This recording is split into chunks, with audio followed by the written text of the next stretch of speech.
Oh, fuck. I didn't even think to look up a way to say Mr. in a different name or a different language.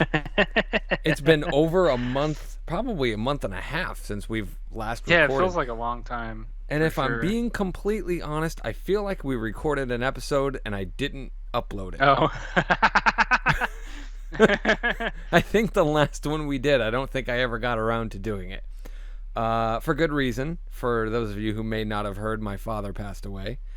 I also finally finished Madison's Way and didn't release it, but submitted it to a shit ton of festivals. Did the cast and crew screening. Mr. Rainwater got to check it out. Yeah. That was one of the possible topics that we could discuss tonight if you really want to. I feel like I need to watch it like another probably 2 times because I have thoughts, but I feel like after other viewings would sort of accentuate what my thoughts are regarding it. That's fair, but at the same time, I also pulled it down. Oh. It Well, was okay.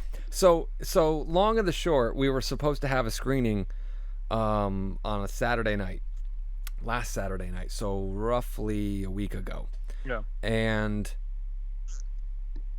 then it got rained out because we were going to do it in my backyard. I got a whole inflatable screen and I got the projector set up and the surround sound and all this shit.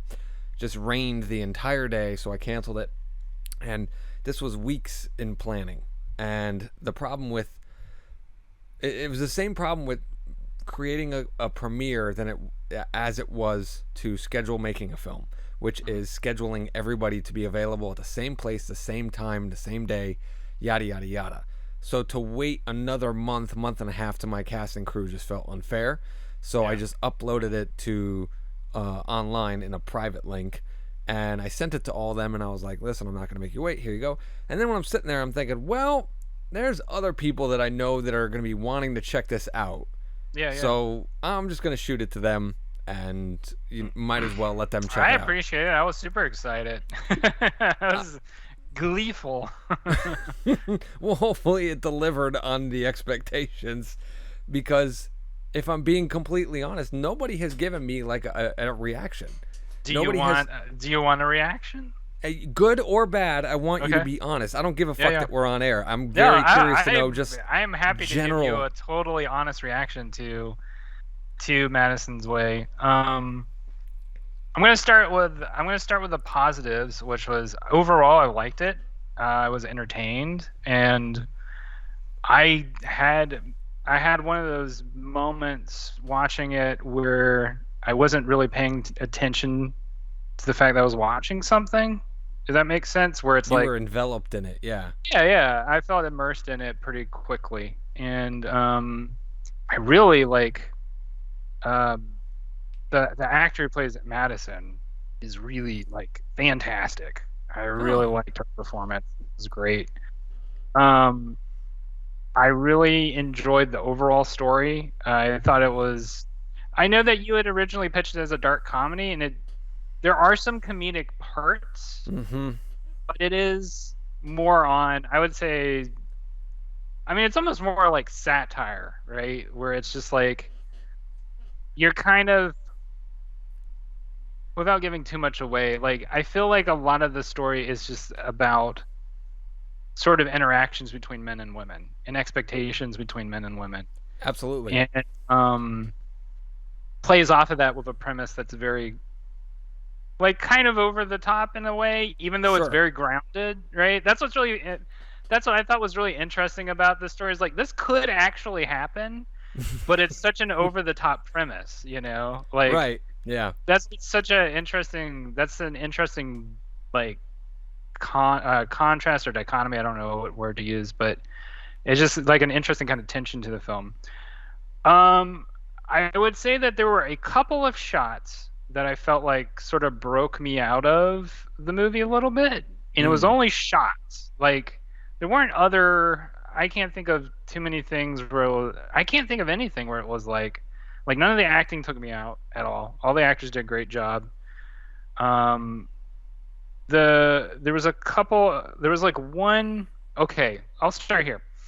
Go for it. The music for the action segment at the Yeah. end I was like, well, John's working with what he can work with. Like, there's only so Yeah. much you can do. I'm so grateful for you to confirm that, because I was just, to be honest, like I had worked so hard on that, and I was Yeah. like, this is the problem, and I know you can probably confirm this, but I don't know if this is so much of a problem when you're working in like comics, but you get too close to something Mm. to the point where you can you're an unreliable arbitrator Oh of yeah. whether something is working or not, because in Yeah. your mind, if you're exhausted and tired and watched it or worked on it like for hours or days or weeks or months, even years, some Yeah. artists, your brain just naturally starts to rationalize things where you're Sure. like, no, it's good, it's working, no, it's fine, you don't have to work on it anymore. And you have to, at one point or another, trust that, because if not, I guarantee you, any artist, every artist, will just work on something forever. Yeah. No, exactly. I understand that 100%. And it's also like, to me, I mean, I But would say, just to confirm, not to cut you off, but yeah. just to confirm, you're saying, even when I put the final export and I hit done, in my mind, I knew that music is just. Well, it's just it kind of breaks with the tone a little bit, you know, Yeah. because it does. I don't know. I mean, I can't give you a proper description of what I think would have worked instead of that. I Mm, just know like that didn't work as well as something else. That's all I can that's say. fair. You know Yeah. what I mean?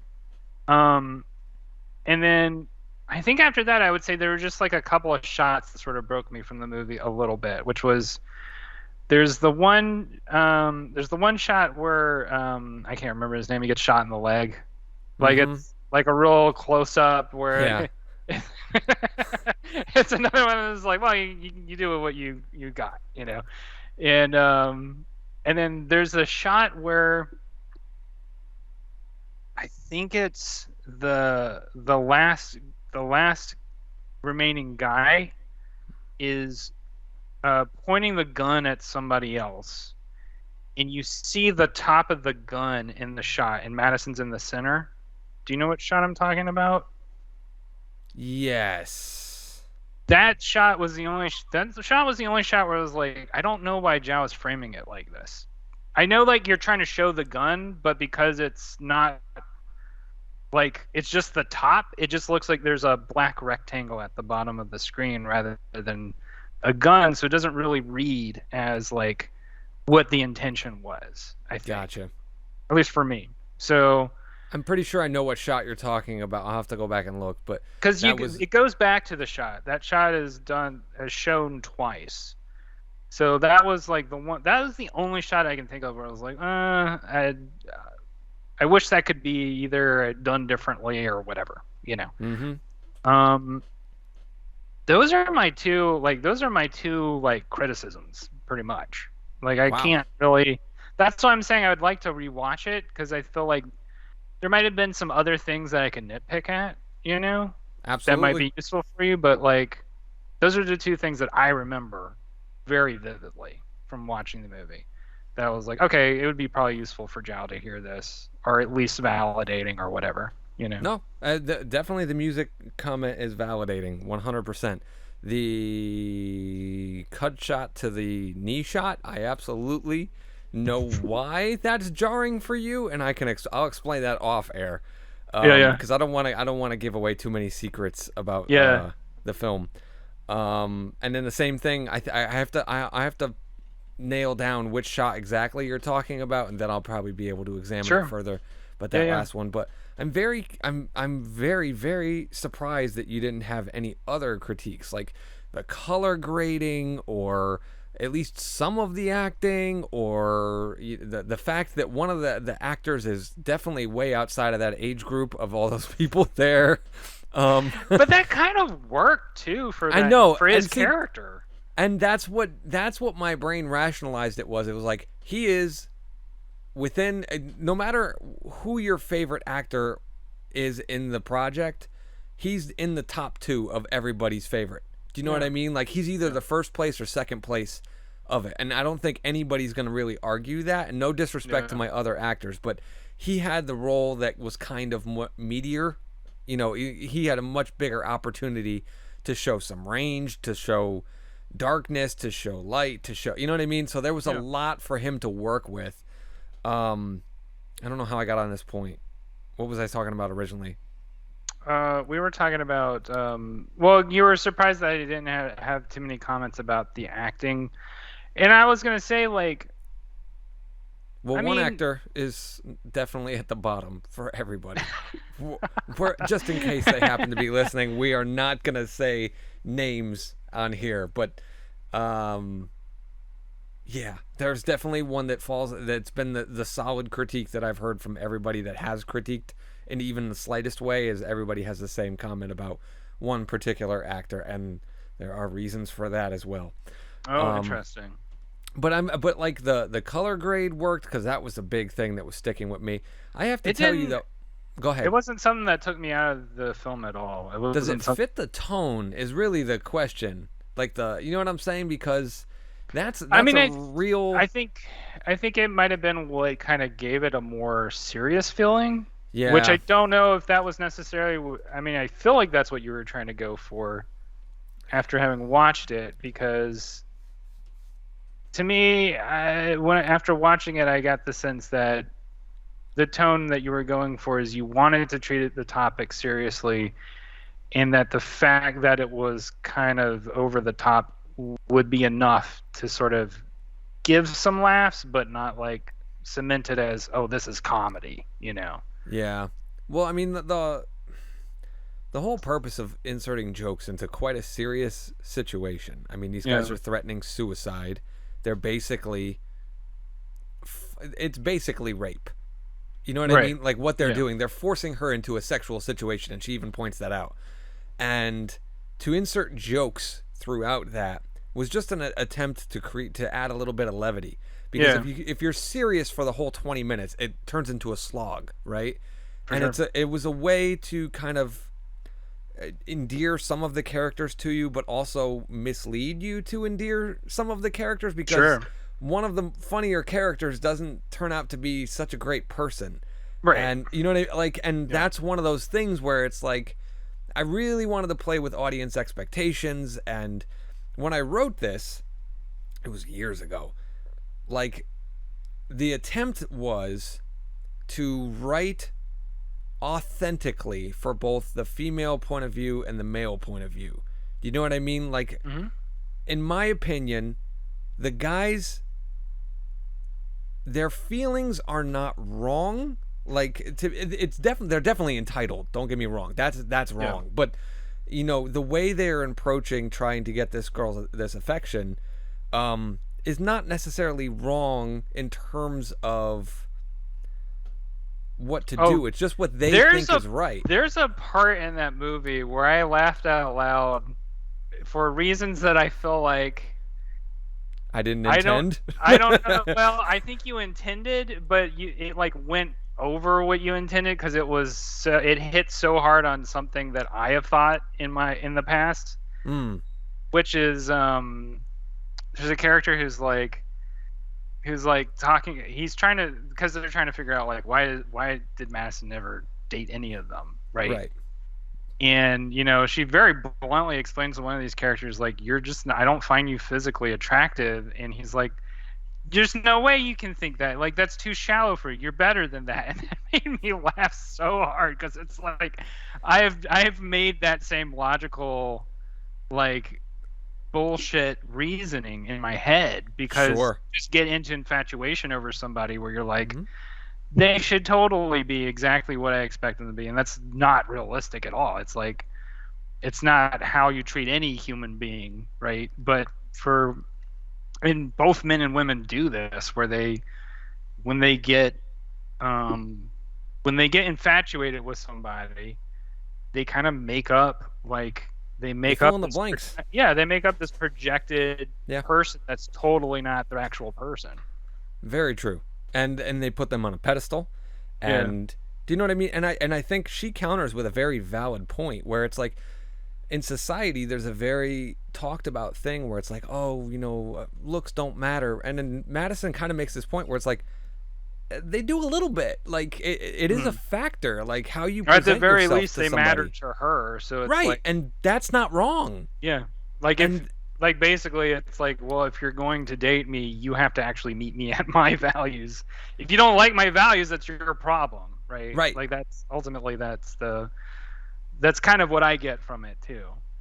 And and that was where it becomes the point where she still maintains the hero role in that moment. Do you know what I mean? By defending her values. And one of the things that I was very, very concerned with was usually when you approach something with a hero and an antagonist and stuff, they're always talking about character arc. Like the character has to end differently. They have to be changed by their situation. And my idea with this was that Madison is defending her value system throughout this entire thing. It's being challenged, and for her to win is to not change. You know what I mean? Like that was the goal, and that was what I felt like we did accomplish. I know the last time you and I spoke about this, which I don't think has made the air, I told you like I hated the film. Like I was just like I don't want to make a movie like this, and and that was just one of those days where I had watched the movie way too many times and I was tired of it and just annoyed. And then the next day you wake up and you watch it and you go, this isn't so bad. Oh, yeah, I kind of like this now, and blah, blah, blah. And I've flip-flopped back and forth as the weeks have gone on. But since finishing it, I've kind of arrived at a place where I know that this is not the type of film that I want to make again, but I don't hate the film. Does that make sense? Like, I feel like I've moved on. Like, I've kind of notched that. But I have my own critiques. And I'm very curious to know if you would validate some of them. And this is this is going to be an interesting thing where the creator of the project is pointing out what he sees as flaws in it and asking an audience member what they think of those critiques.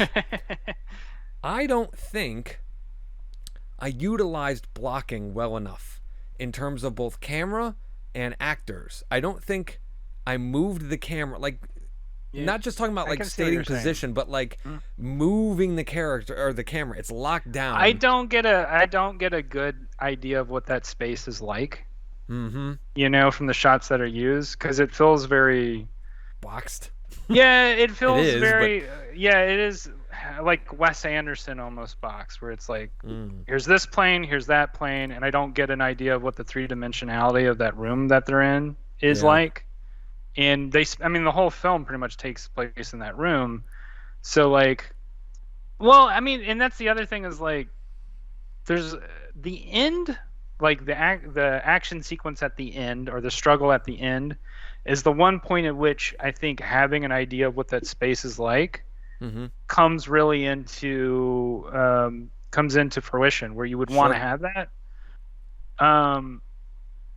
So like, yeah, I can see that that's sort of an element missing in could have been improved by like taking a couple of more different shots from different angles, because there are some missed opportunities where maybe you could have potentially portrayed also sort of what the pecking order too is of all the dudes. Because it's portrayed in the acting, but you could have also done it through shots too. Yeah, there's not a whole lot of visual storytelling going on with the camera, and I agree. Because there is a definite pecking order that you figure out pretty immediately from the shots, or not from the shots, from the acting.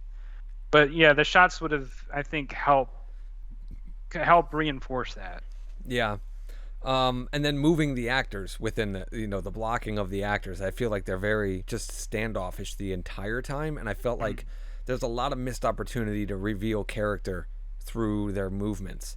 And like, I know that we talk about the struggle at the end, but before the struggle, the last guy, he kind of paces at one point during his little monologue, and that wasn't me. That was all him, and I'm so glad that he did that, because he added more energy back into it. And a lot to it. That's the thing, is like when you look at this, like I made it's like wall-to-wall dialogue almost, and with that, the way to embed some energy into the film would have been through moving the camera and moving the actors, and I didn't do that, and that is my biggest regret of the entire thing, which was not utilizing the space, not utilizing camera movements more, and really not kicking myself, but really footnoting that to myself that with the next project that I do, I'm going to focus more on making sure that I develop that as a director. You know what I mean? Like that Yeah. skill set. You know what? I don't know. I'm just thinking kind of off the top of my head. A shot that would have maybe added more tension to the scene, rather than kind of explicitly showing that one character gets shot in the leg.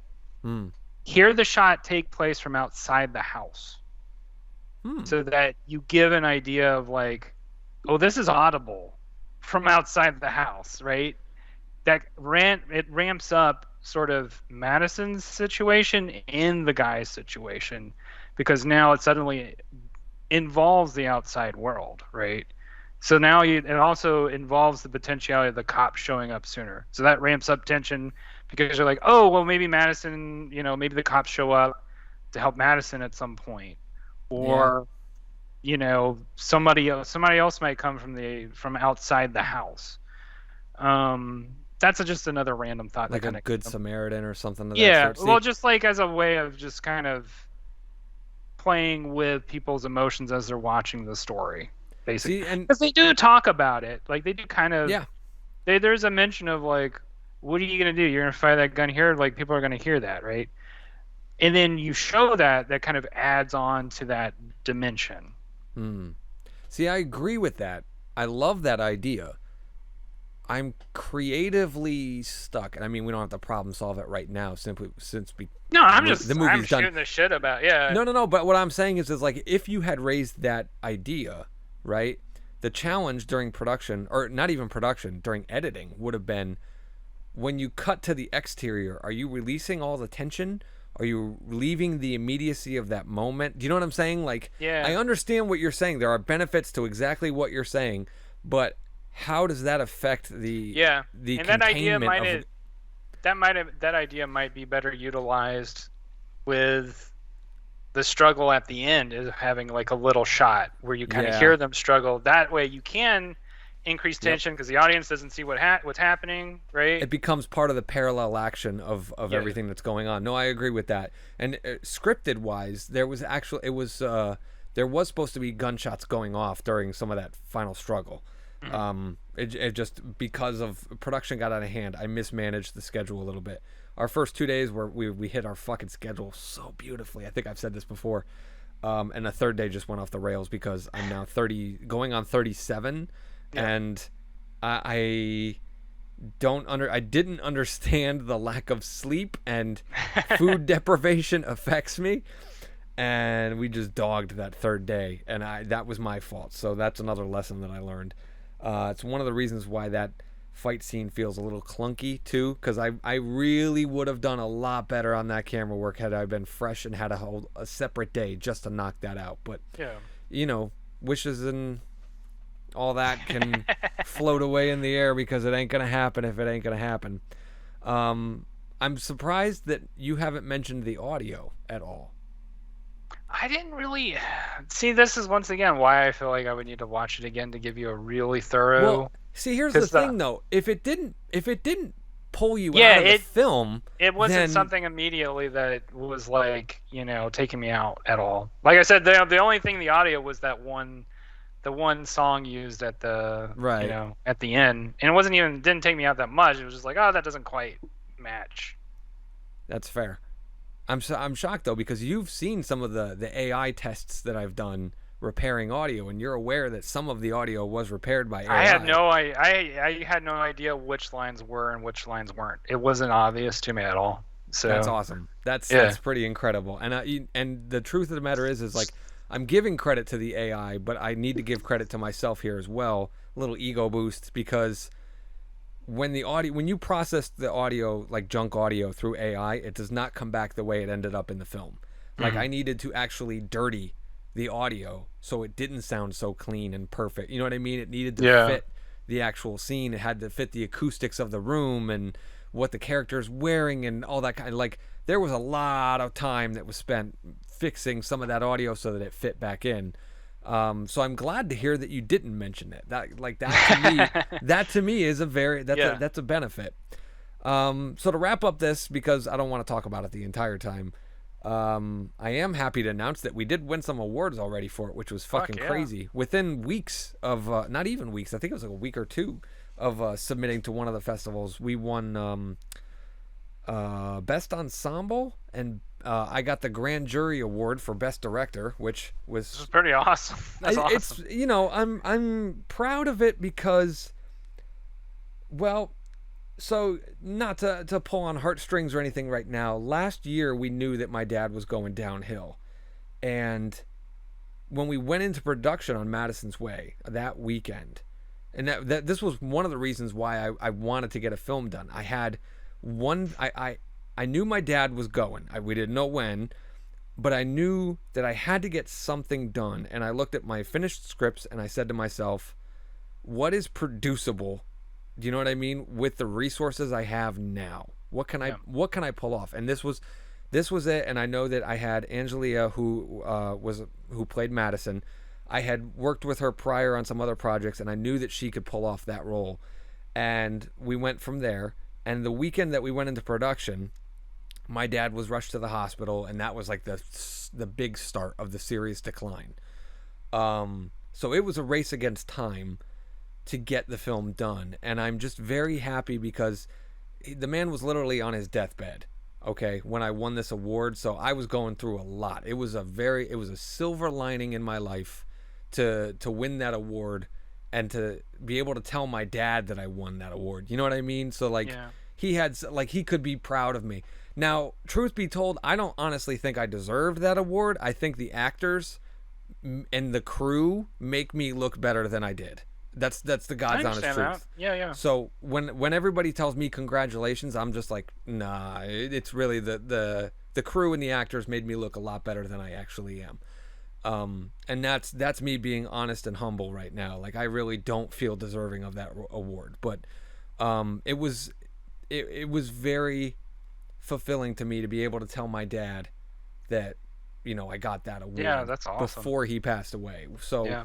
it's one of those things where I'm so happy that I didn't sit on my ass for another year and talk about the films I want to make and this and that, but I actually got off my ass and did one. Which is why this is how I want to move on to a next topic. I'm already starting to develop the next film that we're going to shoot, and we're getting a little bit more ambitious now. it's it's gonna be a doozy. I don't want to tell on air which one it is or what the concept is or anything like that, but my horror nerds are gonna be happy that Zhao is finally getting into the Mm. horror genre. Not necessarily with the project that you may be thinking, but it's definitely going to be in that genre, and I think a lot of people are gonna be happy. I think we're gonna be doing some pretty cool things, and we're upping the budget, we're upping the production value. It's going to be good. Nice. I'm very Awesome. excited. I'm very excited about it. But on that note, we also have to turn the table back on you, Mr. Rainwater, because I think you were done doing Trailer Park Warlock, like the actual work on it. You were done, but Yeah. it had not completed by the time we last recorded. So I'm very curious to know how you enjoying the time off, because from what I've seen here and there, I haven't really been too active on social media, but number one, it looks like you've got a new project rolling on your Patreon. Couple of new projects. Couple of new projects, but the big thing is, and this just wrapped up, the Trailer Park Warlock tarot card Yeah, the tarot crowdfunding deck. thing Yeah. went off, and dude, that shit was popping on day one. It did way better Day than one. expected it to do. I was very surprised. When it was all done, I was like, it's funny because my original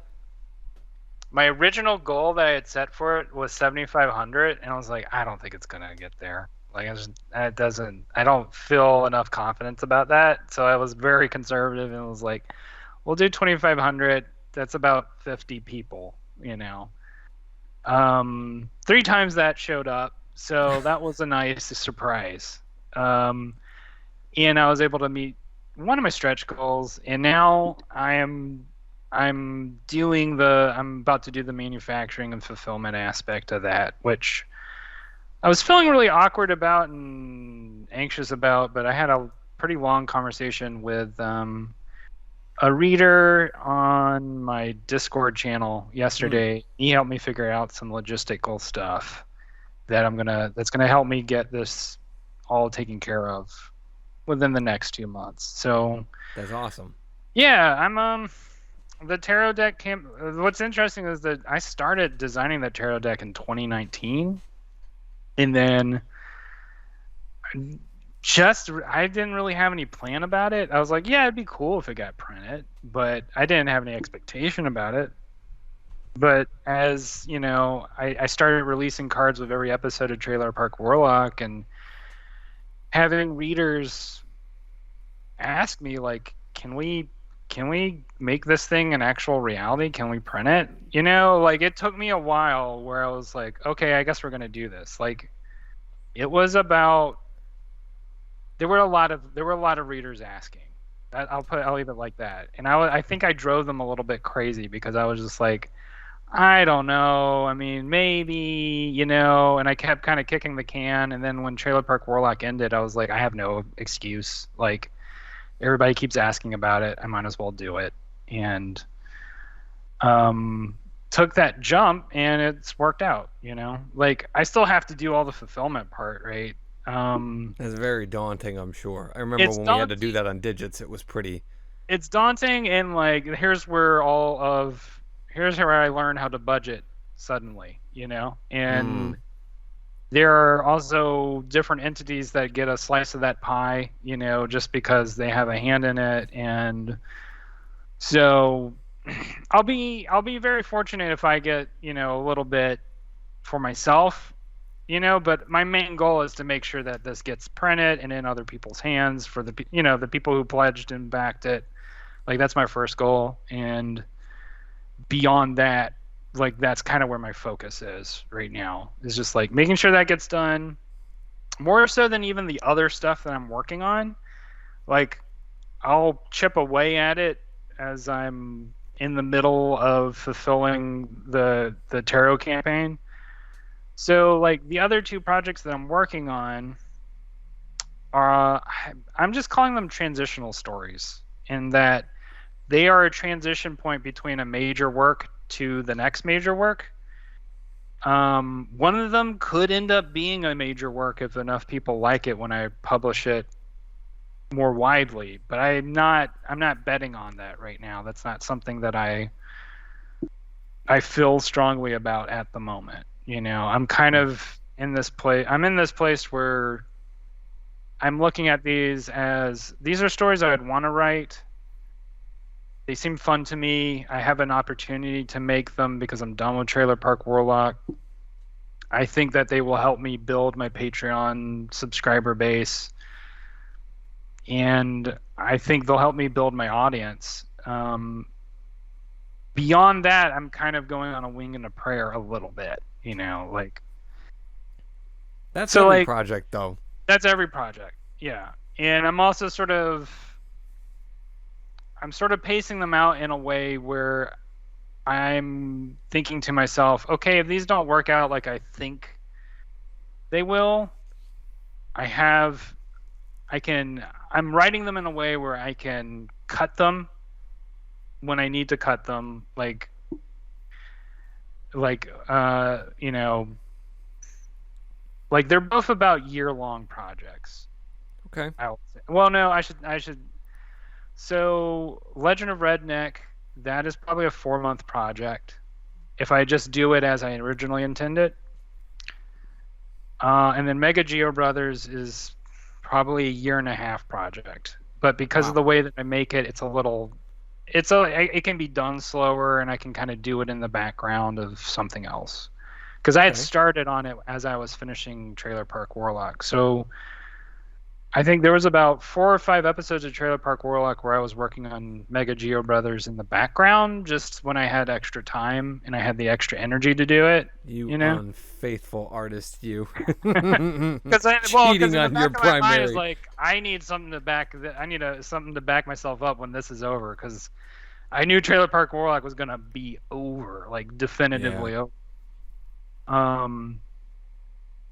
So I'm kind of looking at this as I'm swinging from one trapeze to the next, and I'm just kind of hedging my bets on different projects to see which ones land and which ones don't. See, I'm I've kind. been. Go Go ahead. ahead. Go ahead. You no, you finish what you're saying. All I was gonna say was that right now I'm looking at Legend of Redneck as being this story that will probably really help build my audience and be sort of my outreach leader. I don't know what else to call it. Like the thing that gets people's attention, because Mega Geo Brothers is kind of out there. Like even for me, it's kind of out there. Uh, Further away like than Bat Monster. not as out there as Bat Monster. It's Okay, definitely reined in I'm from that. creating the spectrum here. Yeah, no, well, that's a great spectrum. Uh, because both Bat Monster and Trailer Park Warlock are kind of out there, so it's. I would actually put so. Start from You know what? When you close put to it out that there. way, when you put it that way, maybe both of these news stories I'm working on will radically adjust the spectrum to where Hmm. Trailer Park Warlock is out there. Mm-hmm. Bat Monster is like the most out there. Mm-hmm.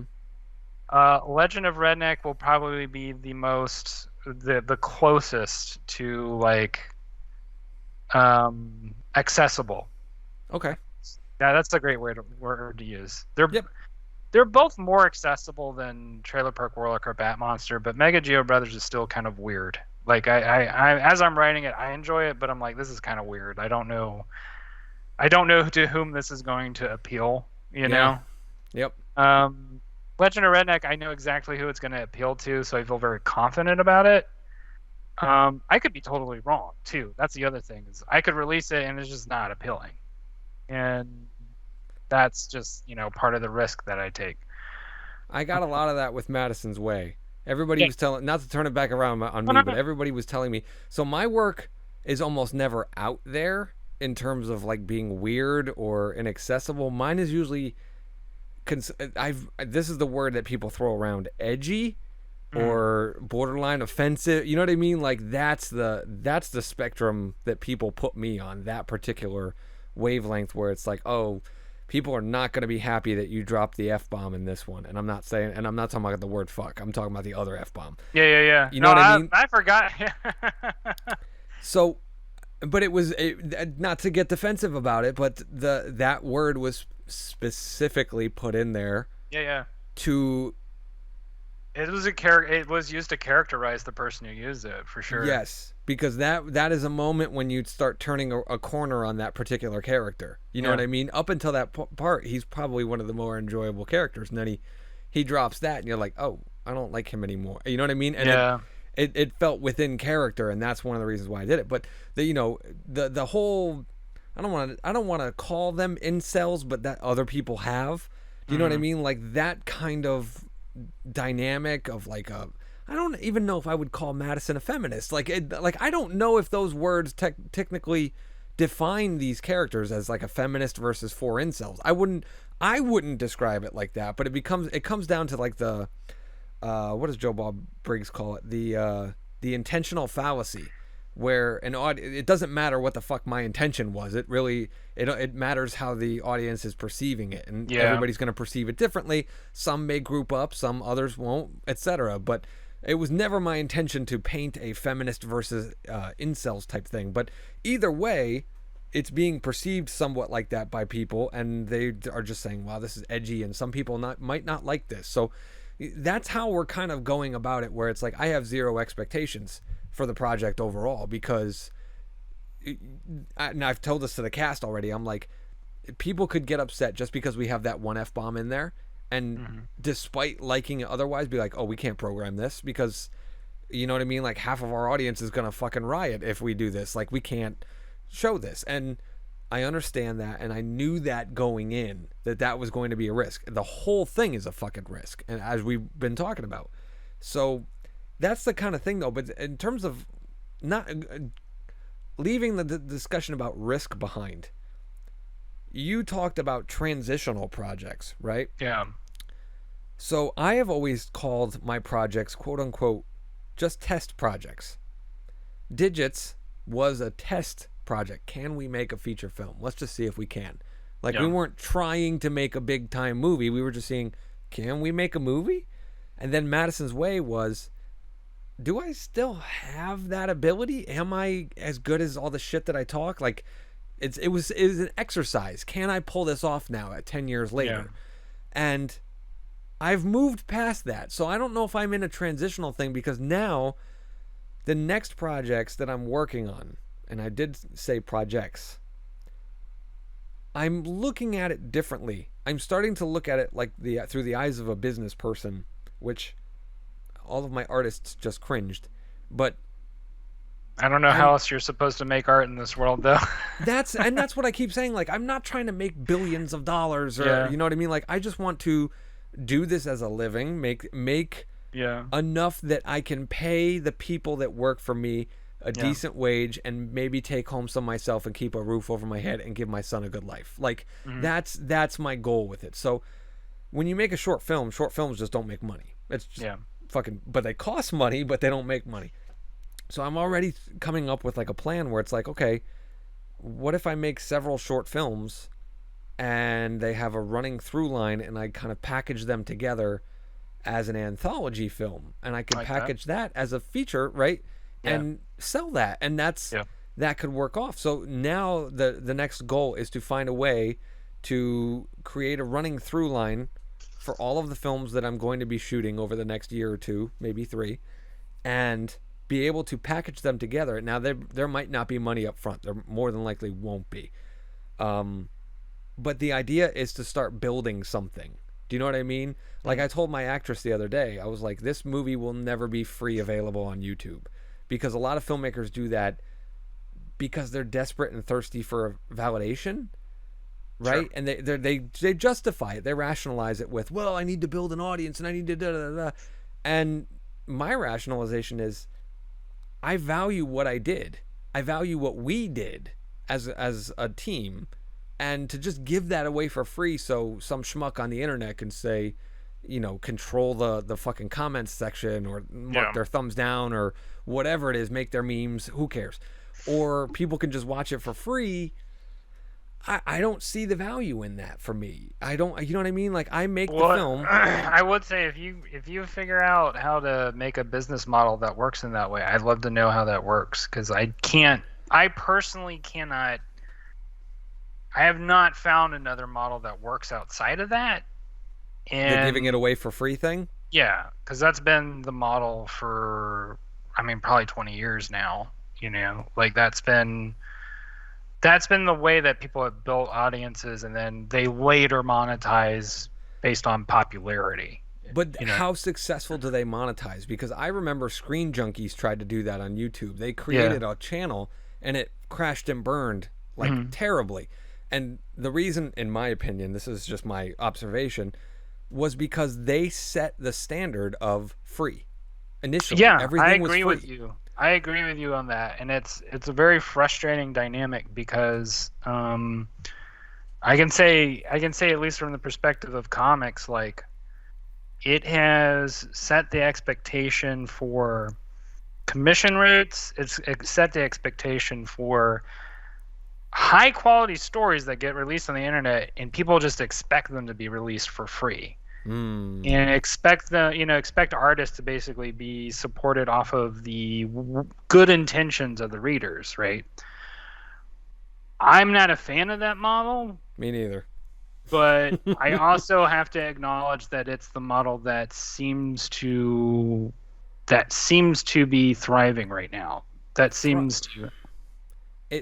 might even be the right word. It's the one that is propagating the most. But see, the way that it's propagating or thriving or making money for people, they are not charging. Like, so if you take Mr. Beast, for example, he's not making money off of his subscribers or viewers per se. I mean, yes, there is ad revenue that's coming in, but he's also getting sponsors, and that's how he's starting to monetize things. So, you know what I mean? He's still, quote unquote, free, in that sense that the viewer is not paying for things up front. They're paying with their time, by watching the ads and subjecting themselves to the Yeah. sponsorships and stuff, but they are not forking over the cash. And Yeah. me, as someone who's quote unquote edgy, and let's be honest, digits was definitely over the line, and Madison's Way is definitely questionable, right? There's a high likelihood that I am not going to get a sponsorship. I'm not, because no company is going to want to associate themselves with something that's so risky. By the way, I do think it would be interesting to see people compare Madison's Way and digits in terms of like like Zhao's thinking from like that year to 2023, right? Where it's like, oh, he's thought a lot about this topic in ways that were very different from how he Well, started. see, and I could discuss right now the intention. So previously I talked about critiquing my work, where I said I didn't do a lot of blocking with the camera and I didn't do a lot of Yeah. blocking with the actors. The problems that I critiqued myself on Digits is that the female characters were very one dimensional. Yeah, yeah, yeah. And I developed the male characters very much. And when I looked back on Digits, I was like, okay, the next project that I do is going to be very focused on three-dimensional female characters. You know what I mean? Like understanding a female point of view. And there were many women that I talked to, and really, what all I had to do was listen. Do you know what I mean? And you don't even have to talk to like a specific girl. If you just pay attention when women are talking about their experiences with dating and interacting with men, it's not hard to understand that point of view. And as a writer, I have a responsibility to sit in that seat. Now, where there are several female friends of mine that bitch to me frequently, and all I had to do was kind of pay attention to what they were saying to understand that point of view.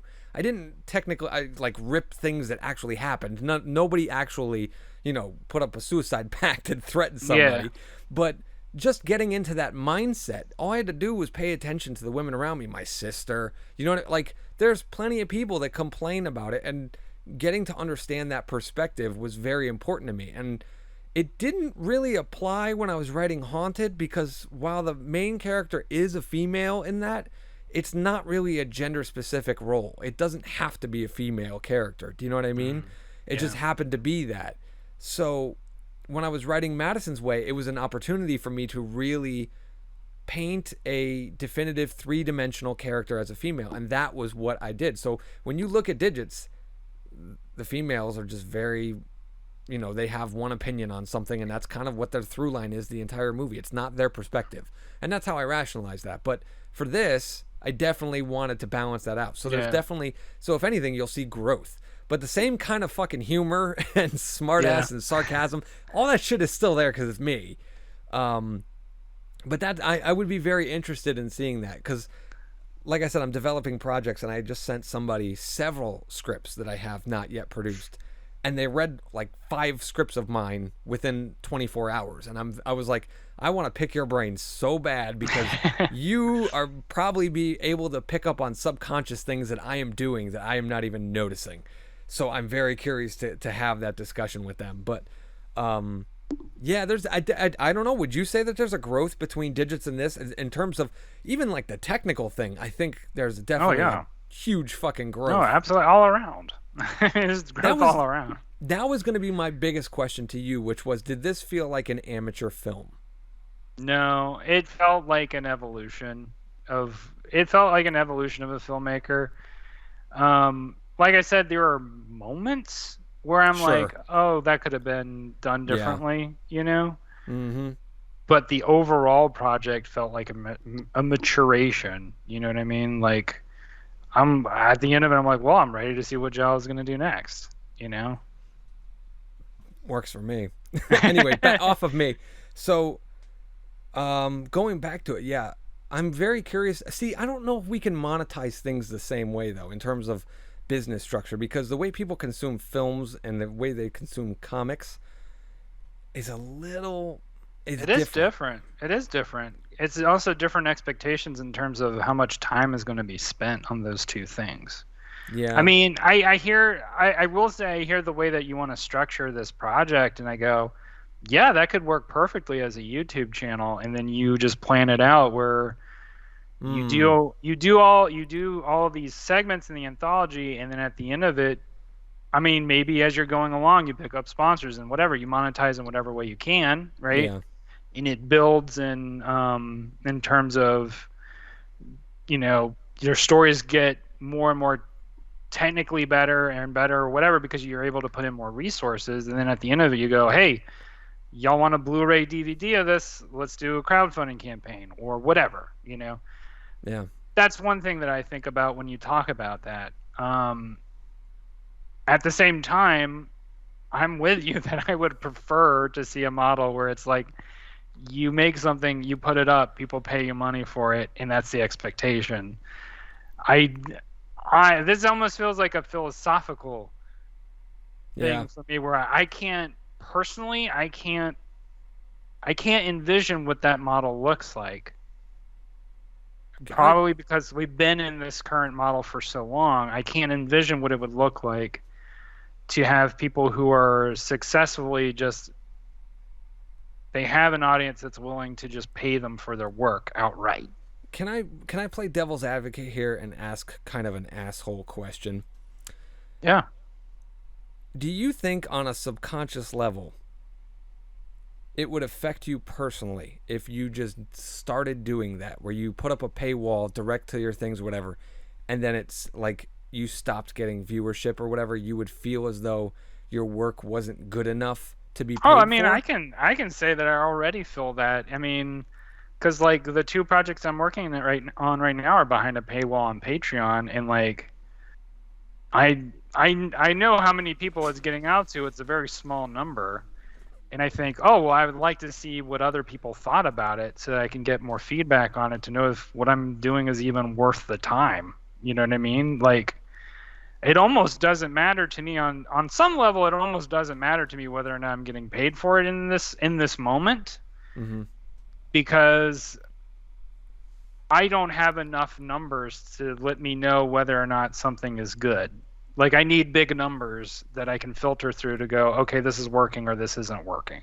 Well, you did have 100,000 subscribers to Trailer Park Warlock, so that's So pretty. That's that pretty was good for attributive to your Trailer Park talent. Warlock. Well, that's pretty yeah. good for you Yeah. because you created Trailer Park Warlock. You executed Trailer Park Warlock. Were other people involved here and there? Yes. But if we're looking at the grand scheme of things, it's 90% you, 10% them, if that, right? Sure.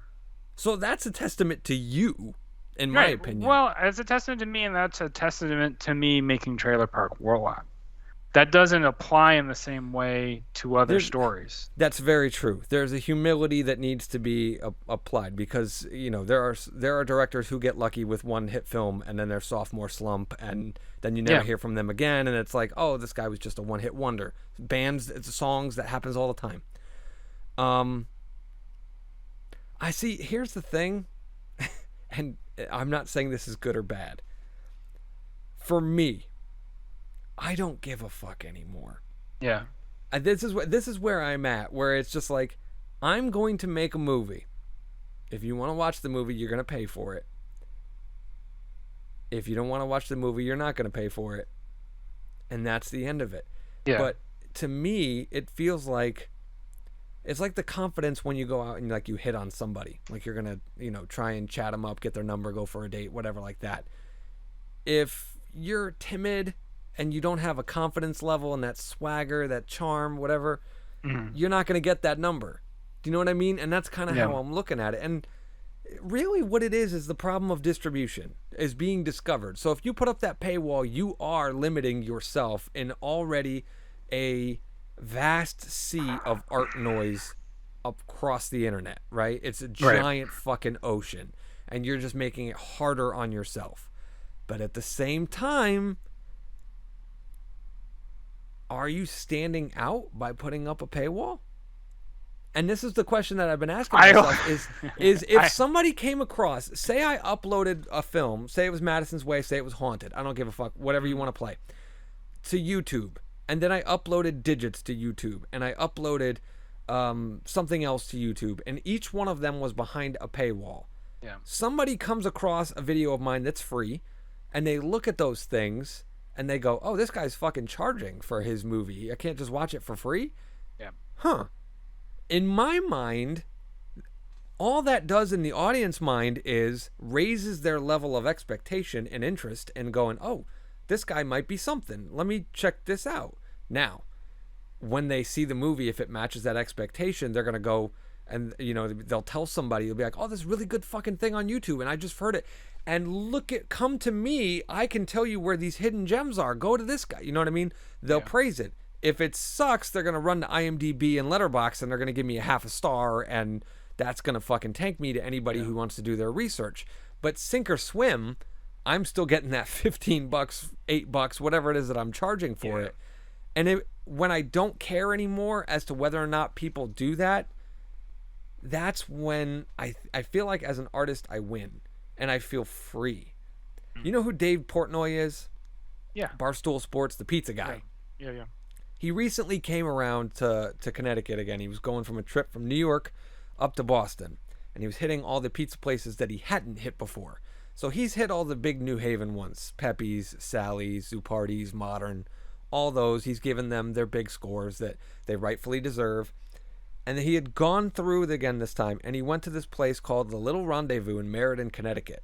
Now, this place has been there for decades, right? Little hidden gem pizza spot. Dave Portnoy, I believe it was a 9.3 out of 10 he gave it, and he never gives out anything higher than like a 8.5 for things.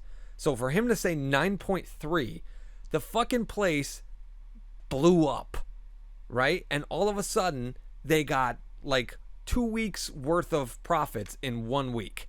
And it was insane for them. Like, they were just like, we never saw this coming. We've been doing this for decades. Same pizza recipe, same little hole in the wall brick and mortar that we have on this little off-road or whatever. But now the phone doesn't stop ringing. They sell out of pizzas before the actual place closes, which I've never heard of for a pizza place. Right.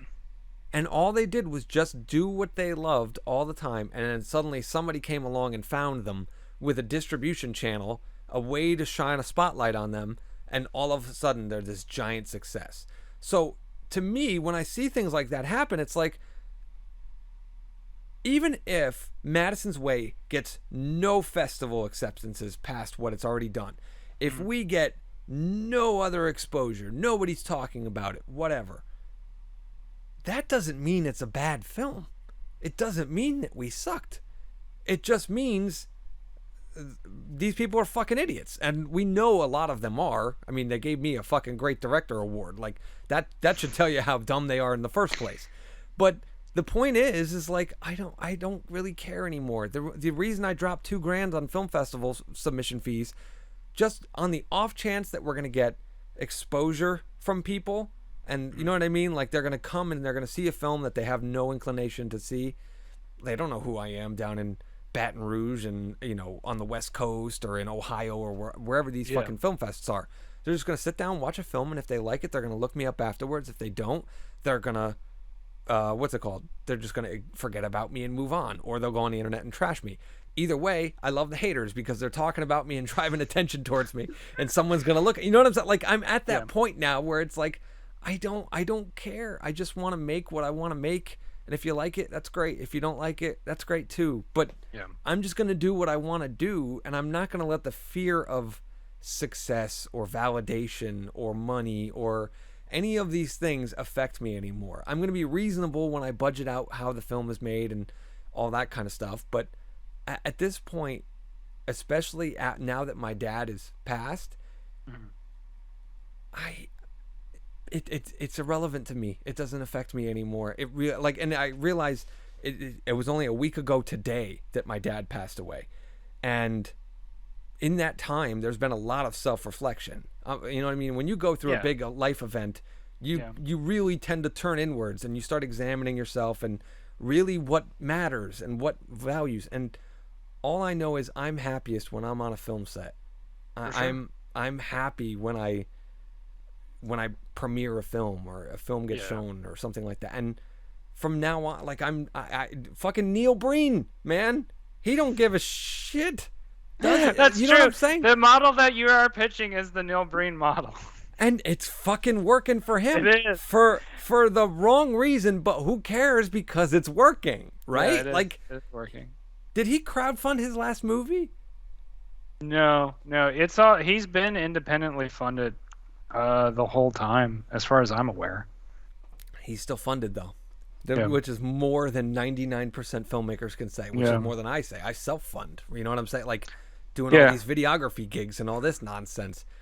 But to have somebody else fund you, that's a big fucking deal. So I don't care that his movies are perceived as schlock and just crap and garbage. yeah, He's getting them made and people are watching them. Those are the two components that you need for in my opinion, for a successful movie. It needs to yeah, exist and people need to have watched it. Somebody other than your mom. And yeah. that's it. That's true. So I don't know. I challenge you to maybe re-examine valuing your work more. That's all I'm going to say. What how you Here's the other thing is I'm not saying this like I don't want you to be right. I want you to be I want you to be right. Like you just want me to be the guinea pig. yes. Yes, exactly. That's fair. Well, it's funny too cuz like so like Mega Geo Brothers I wrote with the intention of that's going to be a paywall story. I'm not intending on putting it out for free as much as I can handle that, right? Like basically I am more and more putting a price on free. I'll put it that way. If that Okay. makes sense. Where it's like if you want to read something for free, you're not going to get the premium. You're not going to get the whole vision, you're not going to get the premium. Like you can't just keep going around expecting artists to just make stuff for you like you're a fucking prince. Yeah. That doesn't work. And I'm finding distribution models are starting to lean that way too. So like Patreon's doing a thing now where they are starting to make it such, and they haven't implemented this fully, but they're getting there, where people can go to your Patreon and they can individually buy stuff from you. So it could be a movie, it could be a comic book, it could be a piece of work, whatever. Instead of like subscribing, Yeah. outright. So I look at that and I go, all right, so people are going to slowly change this model because they want, first of all, these sites want to generate revenue, right? Because they're going to get, Patreon gets a cut of that pie, obviously. Yeah. Webtoon is about to do something kind of similar. I'm seeing the trend go towards. I mean, it's interesting because I see the trend from the corporate side going towards what you want, right? And in my mind, I'm like, great, let's go that way. But how is the audience? How Yeah. is how are the people going to respond to that? That's Because, right. like I said, they've been on free for a while, for a long while, and I don't think you can just flip a switch and expect it to go how you want it to go. I want to put something out there. I want to make sure that this is known. I am not against creating free content. Even though I'm talking about like the paywall and stuff, I'm thinking about, so I'm looking at something like a live action film, and I'm not by any means degrading animation. But for me, something that I'm developing right now, October Nights, right? I don't know if I'm going to get it done by October like I had hoped. A lot of setbacks the last couple weeks.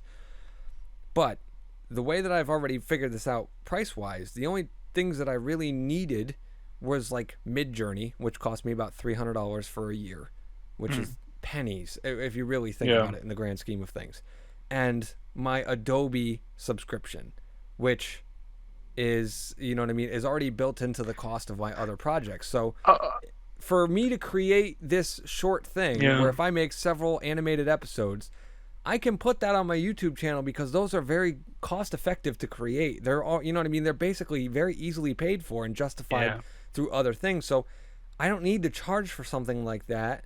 And I'm okay with giving that up for free if it's going to build the audience, because that is the I intent of it. don't Same thing. I don't look at it from a moral perspective. I just look at it as these are just different distribution models, and I'm looking at it as like, well, this is just kind of like from the perspective of trends are very hard to fight, right? Yes. If you're trying to make if you're trying to make digits in 2020, you're shooting yourself in the kneecaps, Yeah, right? don't do that.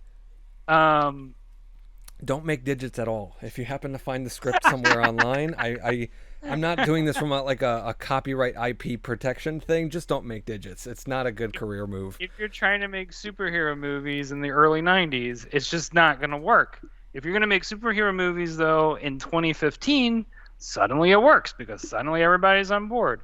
I Yeah. don't know why. I don't know why people have this, I don't know what goes through the psychology of the mass. I can just observe it and then say, all right, go with that until such point that I see an opportunity where it's like, let's try something different.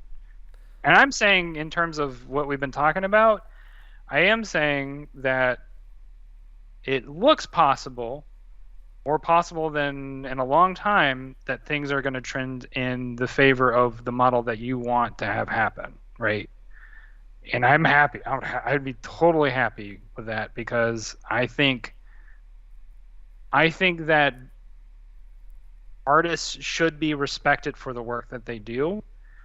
That respect has been very iffy at best. Mm. It's like the artists that get respected, it just seems like it's random. And it doesn't seem like their fan bases really care all that much whether they succeed or not. It's just sort of like what is the numbers that they can accrue through whatever process they accrue that numbers. Yeah. Whether that's like shit posting on Twitter or they were on a very popular video once or whatever, Like, yeah, I would love to see that model change because I don't think I don't think that necessarily reflects talent all the time. It No. can reflect really great talent, but it has more to do with who people who are willing to persevere through a period in time for art that honestly seemed very difficult. And I would say for me was very difficult in terms of getting financial backing for the work that I do.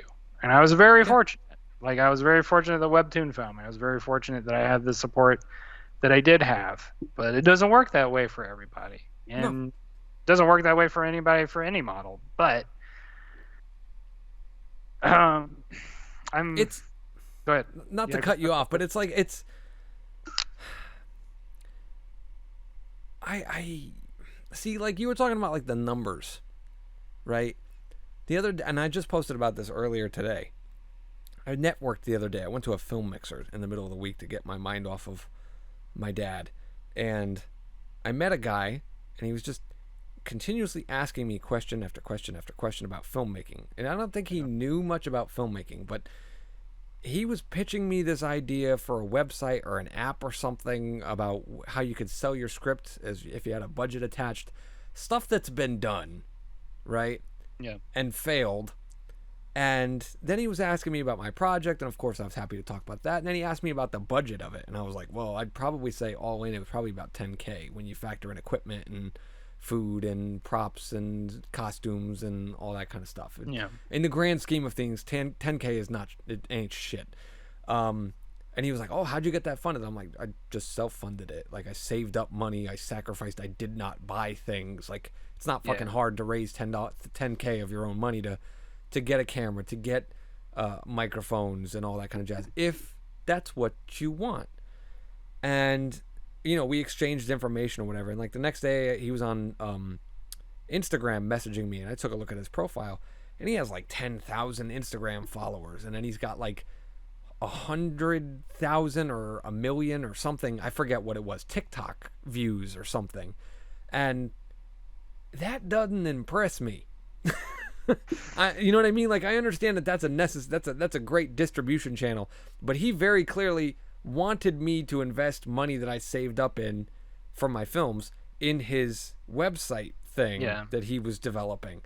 I have no interest in that. And so he went away when I kind of turned him down. Like, he unfollowed me and all that. And it became very clear to me. It's like, oh, well, what was this guy gonna do? Invest in my film? No, he wanted me to invest in his like.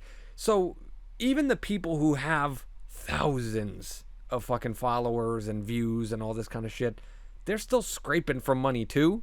So the idea to me that I'm gonna wait for something like Webtoon for filmmakers to come along and validate me, Yeah. I could be sitting here forever fucking waiting for that. Oh Like, no, I could yeah. have I would never.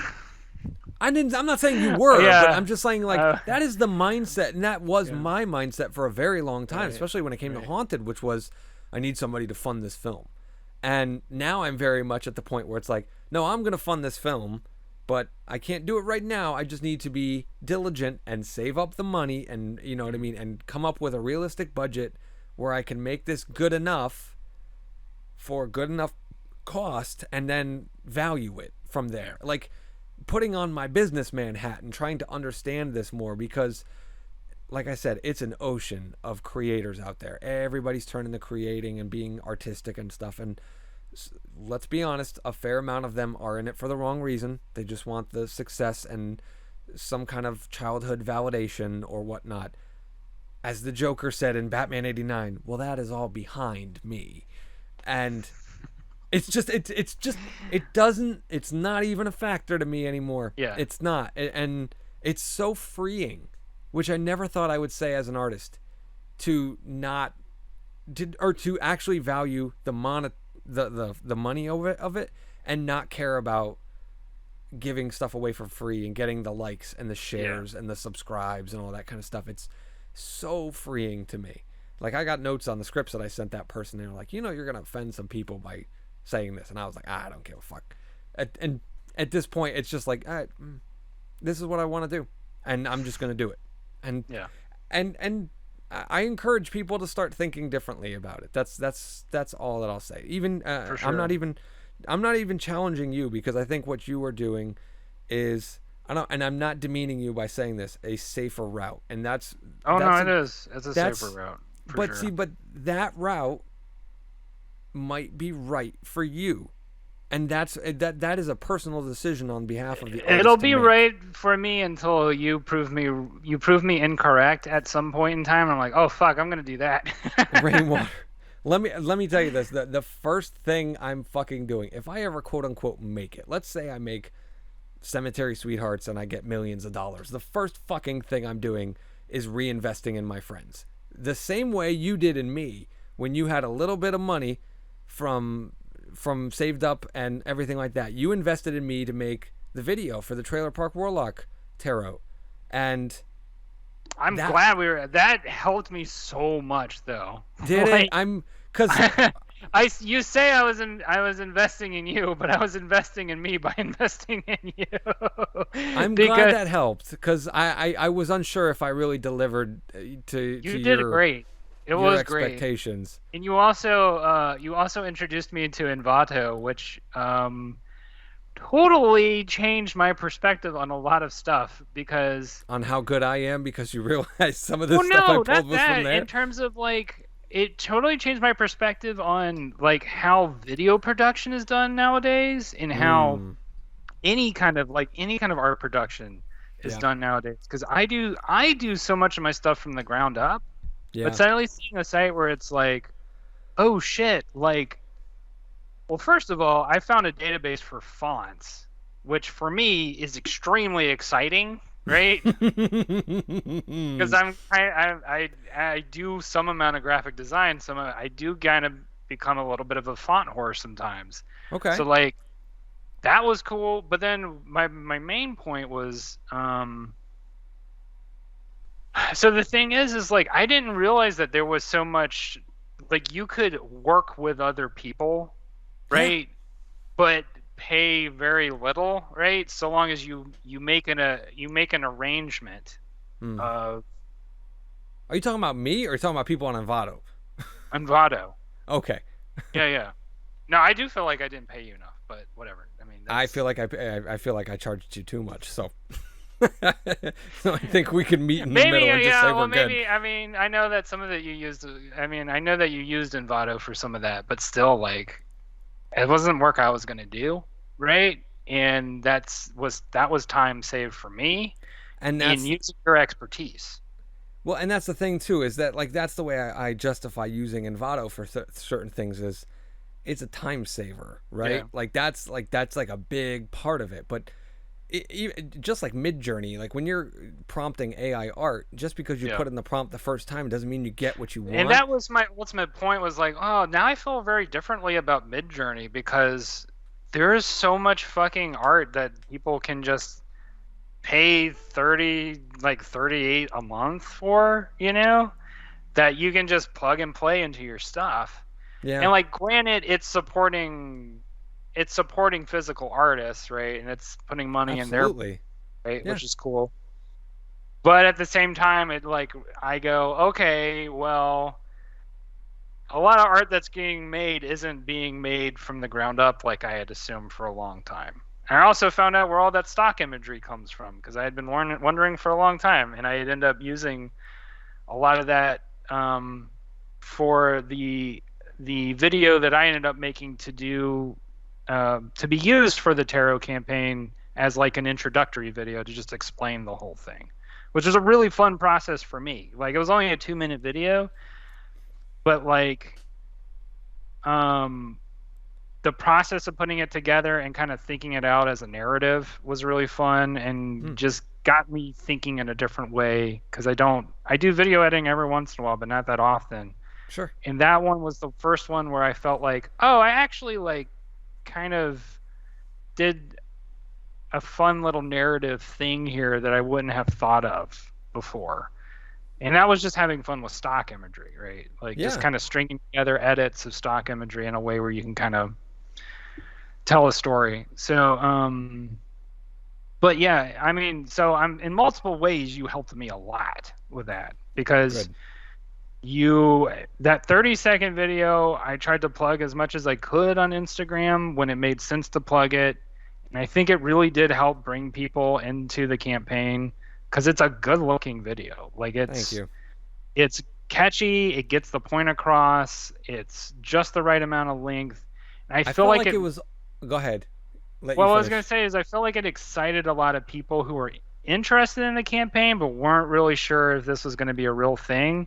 And even though it's a mock-up, the fact that it looks physical Yeah, gives people a sense of like, oh shit, this is really going to happen. Okay, let's go. the authenticity factor. See, my biggest concern, because, and I apologize for being a shitty friend, but I have not completed reading Trailer Park Warlock. I've read a fair chunk of it.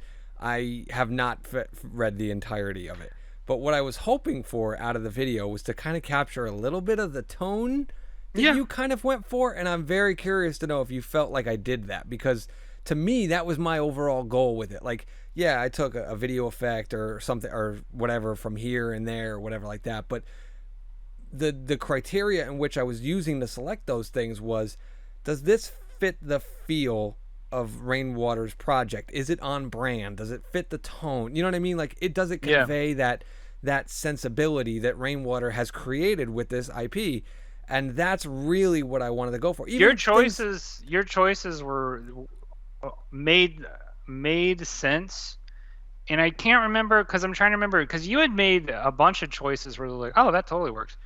Where it was like, your font choice mm, was, I think, I'm trying to remember, because I think initially there were initially I multiple used, fonts used, yeah, I did use different fonts and none of them were yours. and then you had switched to a font that I was like, oh yeah, that totally makes sense. We should go with that. And then my favorite thing, and I don't think you intended it this way, but the card you picked for the back of the tarot deck, Oh, yeah. that's going on the deck. Like, because I was like, oh, that's perfect. That's actually like narratively perfect. I don't think it was completely random. I think I looked at all of them and I was like, that one looks good. But I Yeah. didn't, you know what I mean? Like, I wasn't like, I think I nailed it down to 3 and then it was like a random. I was like, I'll go with that one. But Mm. there was a little bit of thought process in there, but it wasn't like, oh, that's the back of the card. Like, because I don't know Yeah. shit about tarot. Like, I just, Mm. you know what I mean? And like I said, I'm a bad friend and I haven't read the entirety of Well, Trailer I Park was gonna Warlock. say, But in the narrative of Trailer Park Warlock, it's perfect. and works Then perfectly. yes, that was a stroke of luck. So And works perfectly within the confines of like the tarot deck too. So no, it worked out great, I'd say. awesome. I was very happy when I saw that you made the goal the first day. Was it the first day that you guys hit the goal? Yeah, it was the Yeah. first day. And to be honest, because not because I felt like the video helped you do that, it's because I was like, okay, the video didn't tank the campaign. Like that, it was the opposite of. So that was very relieving to me, the fact Yeah. that you did that. But that's a credit more to you and the audience that you built. And now you're exploring a new avenue in terms of monetizing your work. You know what I'm saying? So Yeah. like, to me, whatever project you do next, it's smart not necessarily to build it around creating a product that can be sold and bought, but is knowing your audience. Mm. Do you know what I mean? Like you knew your audience wanted that. And because that's the audience that you have, like they're very into that. So whatever project you do next, what you just need to be hyper aware of who your audience is and what they want, and then you'll be able to create items in real Yeah. life. Merchandising, I guess, is the right way to put it.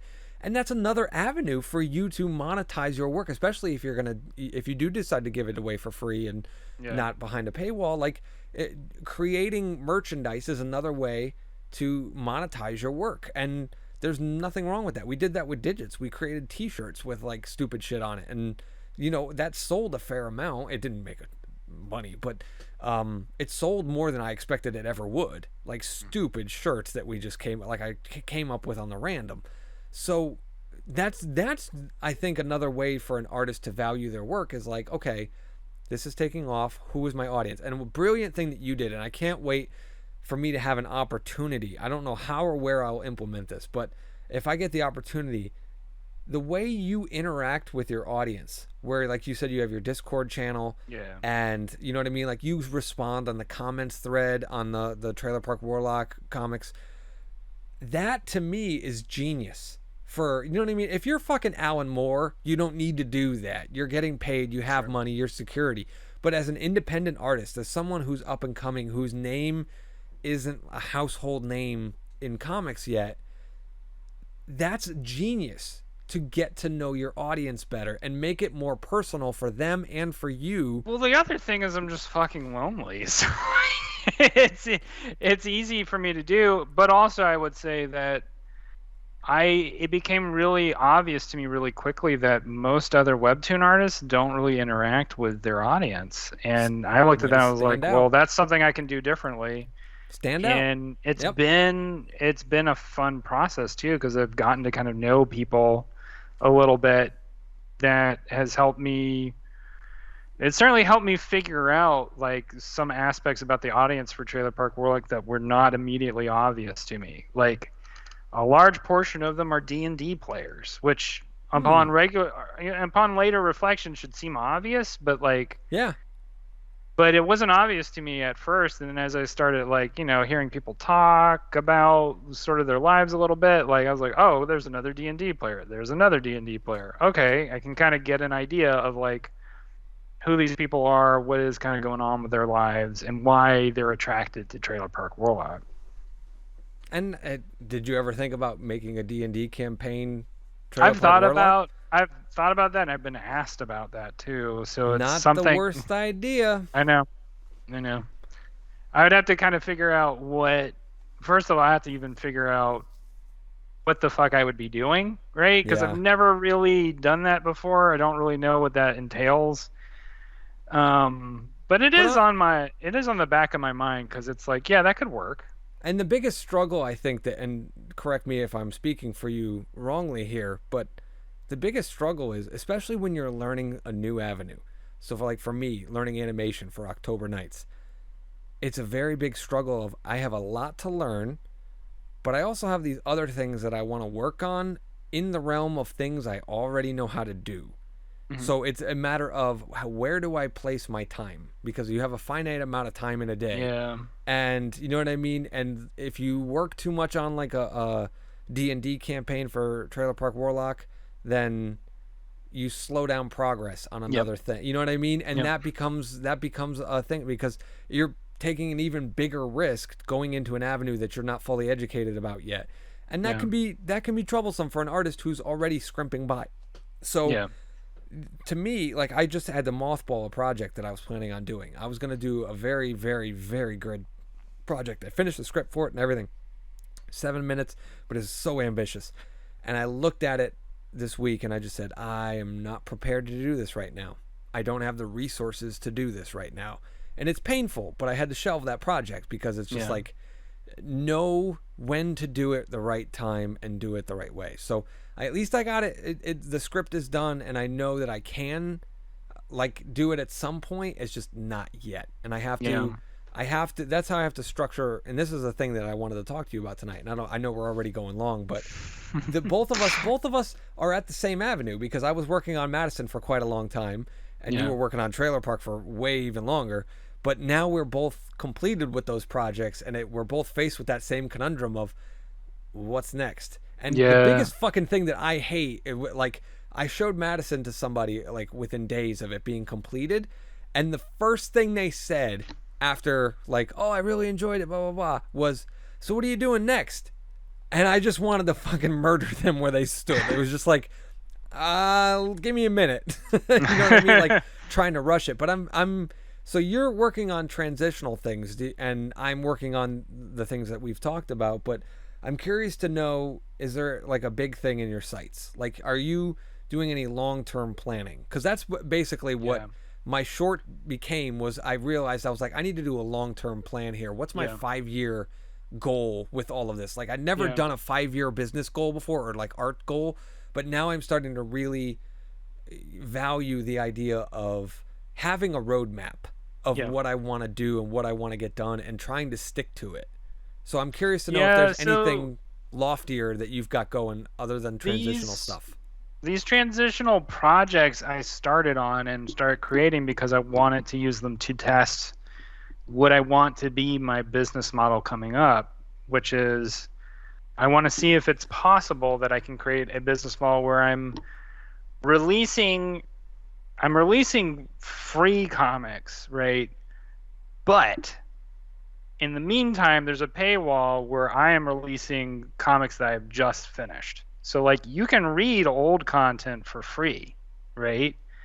But if you want to see what I'm actually working on in the moment, and if you want to stay abreast of the story ahead of everybody else, you got to pay me money for it.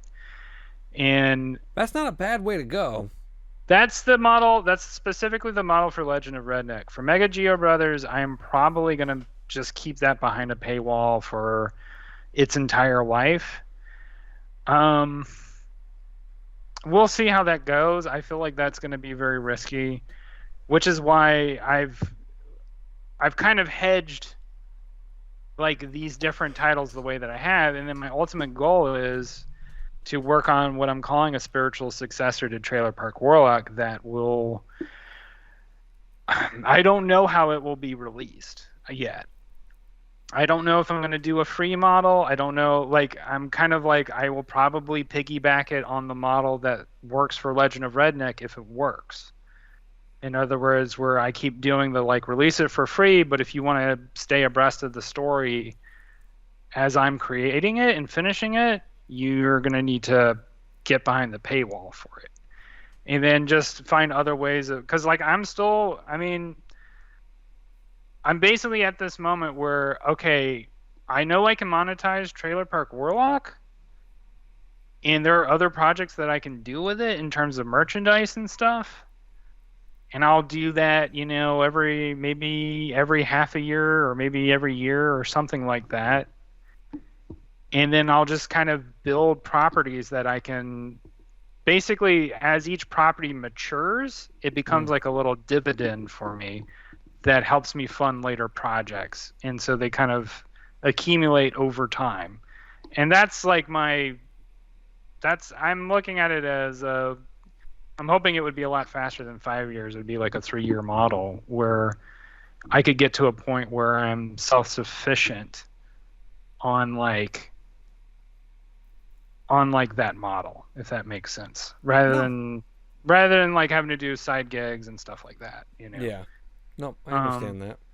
so we'll see. I still have to even. I mean, I've yet to even release Legend of Redneck to like wider publication, and that's going to be really for me. I feel like that's going to be the deciding point.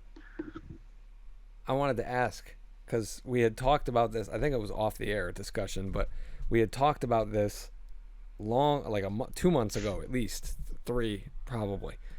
Um, you are doing Twitter Blue. Yeah. How's that going? Because you were going to report back to me about how that was going, and now I know that they're kind of trying to make it more creator based as well. Yeah. So I'm curious to know how if you're interested in, and I think even isn't Instagram kind of adopting like a Patreon type platform where you can subscribe and all that kind of stuff?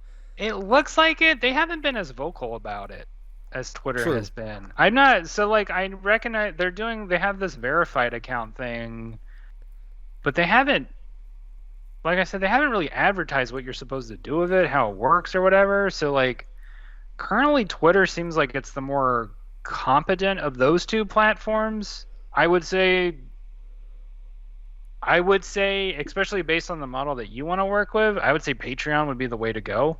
Oh, for me? Because Oh, yeah, but in terms of outreach, well, and also where I want to go too, like I'm sticking with I have complaints about Patreon, but I'm gonna stick with them because it's been working, even though it's not as great as I'd like it to be, but it's been working, right? Um, but the Twitter stuff, have you gotten but any with kind of Twitter analytics specifically, stuff that that's been helpful at all, maybe with growing an well, audience? here's Or the thing: is like I cannot, I have yet to been able to get access to the professional stuff, and which is why I ended up I changed my icon to a real life picture so I could get access to that because they're like, well, you gotta have, whatever bullshit. yeah, because it was Jake for the longest time. Yeah. And so they were like, well, you have to have an actual picture of yourself to have access to that. So I did that, and they were like, you don't qualify. I'm like, and they didn't give a reason. So it's like, okay. But I kept Twitter Blue through the campaign because that was going to improve my outreach anyway. Okay. And I needed that. I needed to do whatever I could to improve, even if it was by small percentage points, improve outreach. I told myself that I was going to stay on it for about 8 months. So this is like month 2 or 3. Oh, okay. And I would say like right now, Not worth it. I will say that engagement is better than before Twitter Blue. Okay. I've had more people subscribe, but it hasn't been like a watershed moment or anything. I've had more people, like I said, there's been more engagement. There's been better outreach on like stuff that I put out, but it's not like changed. The returns have been minimal. It's been minimal, and so Okay. like a part of me is like, okay, well, let's see, 8 months from now, maybe it will become worth it in 8 months, right? Because like Yeah. I knew as soon as I subscribed, I was like, it's probably not going to be one of those things where I subscribe and suddenly the whole game changes immediately, right? Like I feel like what's happened is that I have to subscribe to get on Twitter as it was before it became shitty algorithm Twitter where you don't even know how to get in contact with anybody. So Yeah. like now I'm back into the game of like, how do I engage with audience? How do I build subscribership? Blah, blah, blah. Yeah. And I'm seeing how that works. So I think what I might end up doing, so like one of the things that I'm still going to continue to do for free, is haunted home theater, and I'm planning on bringing that back for like Halloween time, October probably. I'll probably do Twitter Blue in like late August, September, and start kind of building a little bit more of it, because if it's going to get me more access to that, then that's probably what I'll do. When I think Twitter Blue gives you access to like Spaces, which is their live streaming thing, and like Can you do video on it though? they're basically trying to make it YouTube in terms of how, like being able to post long videos and stuff. I mean, Like, if they make it able to do that, I don't know if it'll be available by then, but I might be able to simul stream to both YouTube yeah, and Twitter at the same time, and that's probably the avenue I would take. But like you were witness to it before, the last time when I did it on the YouTube, I did not expect the YouTube channel chat to go as poppin' as it was, because that yeah, became the predominant place for everybody to chat. I thought everybody was going to watch on YouTube and chat on Twitter, and that's not what happened. You know what I mean? So it'll be very interesting, but I'm definitely going to play around with it now, just because you said that the engagement has been higher, because in the lulls of depression, I deleted all of my accounts and stuff like that, and Twitter was one of them, so I lost the 2,000 or 3,000 subscribers or followers that I had. So I got to kind of rebuild that.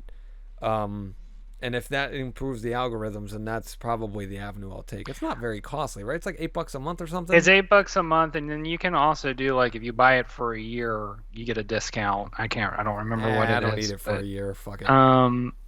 But to me, the way that I look at the way that they're trying to structure it is, I think they're trying to make it all the best of all the different social media platforms and try and stick it in one place. Yeah. We'll see how that works, because, the current thing is like, oh, we're going to put limits on how many posts you can read. And then, as usual, people are like, oh, well, I quit Twitter, and then they'll be back in a month as usual. That I'm not a fan of, holding users hostage. Sure. For things that they've gotten for free. And that goes back to our original point of discussion, which this is things that I've gotten for free for the longest time, and now you're taking them away. That, as an audience member, bothers me, which is why I feel like if I monetize from the start, I have set the standard in which my work is going to be evaluated. And that's I feel like that's fair and upfront and honest with my audience. That's why I'm sorry, go ahead. No, I was done. You can. That's also why I've been saying with some amount of confidence that I think that is the trend, that we're now in this new era of the internet where manufactured scarcity is going to become the trend, where it's like, we used to live in an era where everything was just freely flowing, and now we're putting up all paywalls and we're putting gates on this and that, because that's the only way that these companies can figure out how to drive people around, basically, and create interest, I guess, for lack of a better word. Yeah, that's a good point. Well, I feel like we've touched up on a lot of things today, and our listeners are probably a little tired of it, but I hoped you guys missed us. Hopefully people are going to still listen after a month, 2 months of silence from us, but we did not die. Well, somebody did, but not but me and Rainwater are still here. I'm sorry. I love my dad. I miss my dad. I sorely miss my dad. But I still have my dark sense of humor, and I can't help but just joke about it. Like it's part of it's part of my coping mechanism, I guess we could say. But me and Rainwater are still here. I don't know how often we are going to pod, but we are going to pod as long as Rainwater's down for it. I'm down for it. For sure. It's just a matter of we're both really kind of starting to get more serious about our work, and what I mean, like valuing this work life that we've created for ourselves, and starting to understand the demands that are necessary to have a chance at being successful at it. I'm not saying we're going to be, but that opportunity is dictated by a higher demand of our attention and time. And to be honest, it's necessary for this podcast for us to do that, because we are an arts podcast, and if we're not exploring new things in our art and doing our art, we're not going to have anything to talk about. And plus, we have no right to talk about it, in my opinion, if we're not doing it. You know what I mean? Like, put up or shut up kind of deal.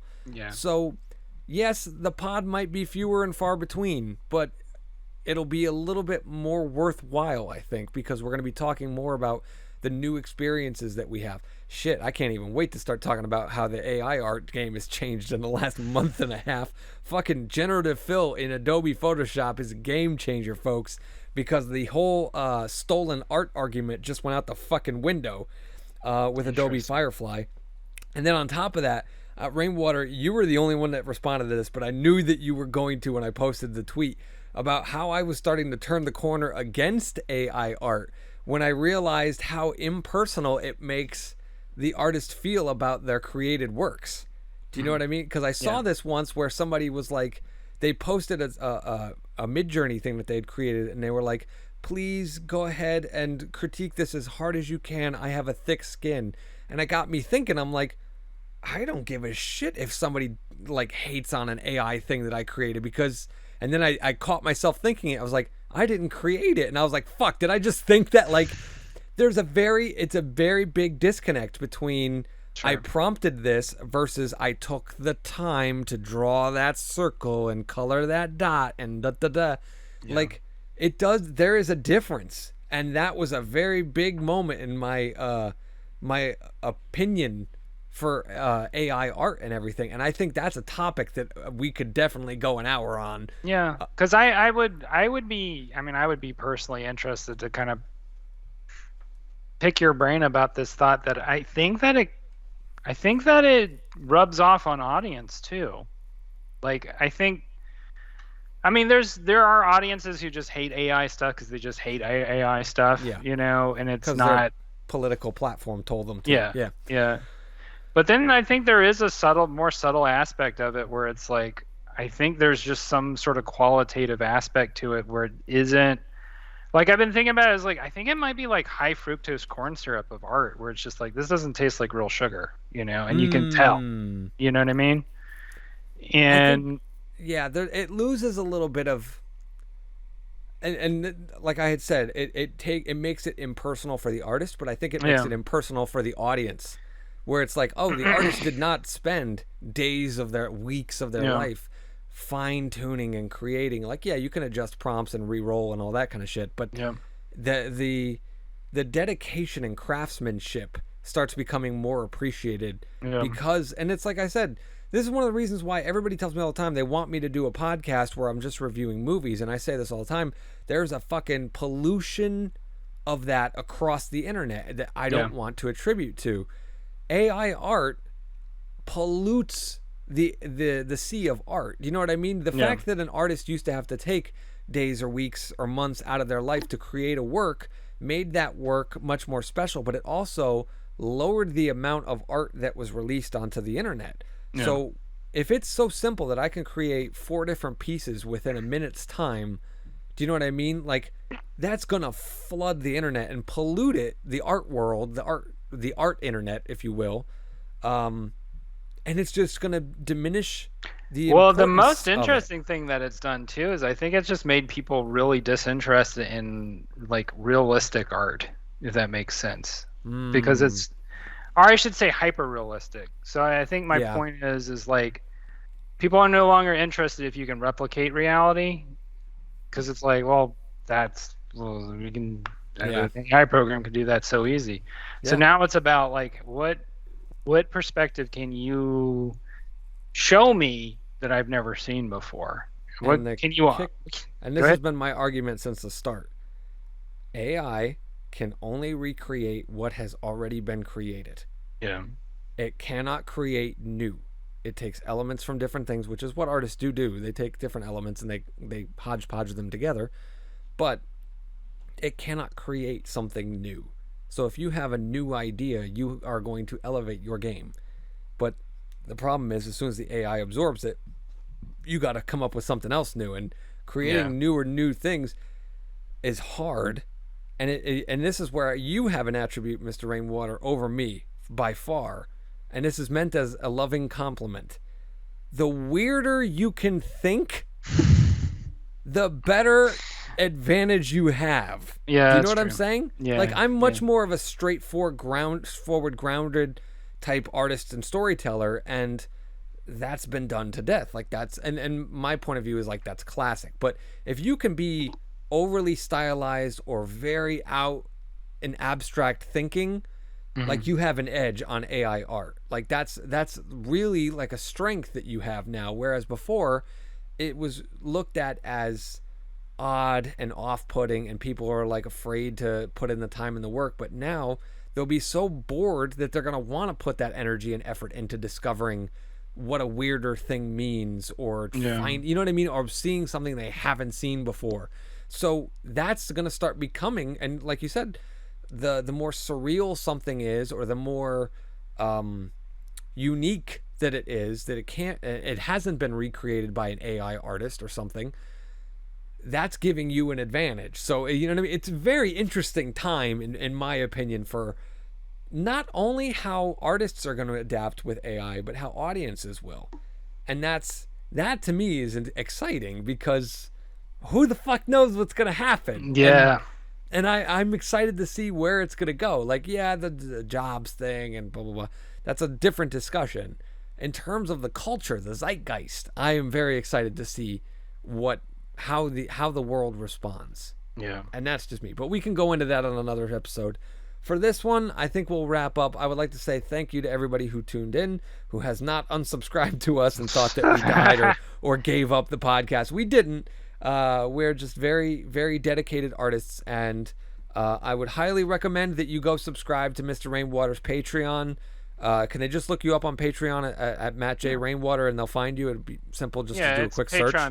Patreon.com/Matt J. Rainwater. You can find both of us on Twitter. I'm at the Anjow, and you are Matt Rainwater.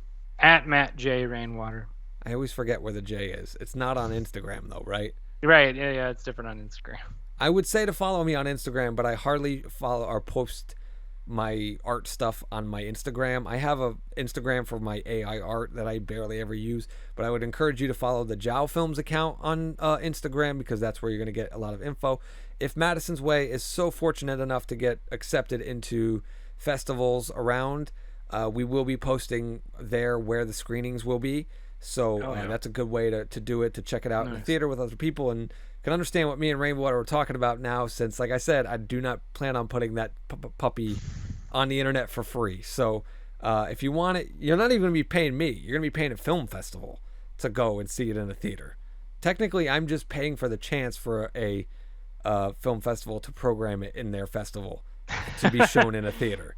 Do you know what I'm saying? Well, here's the thing, though, and not to drag this on, but to rent a theater, a movie theater, for one screening is like $2,000, right? Yeah. And then I got to sell all the tickets to do it or whatever like that. Whereas $50 submission fee as a chance to expand to an audience in all the corners of the world where they might get a chance to see it in a thing or whatever. That's a gamble that I'm willing to take. Like that to me that's marketing fees. You know what I'm saying? $50 to get 100 people, and I don't Kazakhstan to fucking watch it. I don't care. Yeah.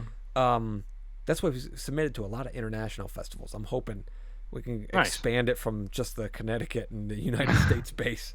But anyway, I have been Jow. He has been Rainwater. Thank you guys for tuning in. And again, we plan to come back in the near future. I don't know if it'll be next week. Probably not, but maybe. And that's it. Mr. Rainwater, anything to add before we tag out? That's all. Y'all have a good one. Later.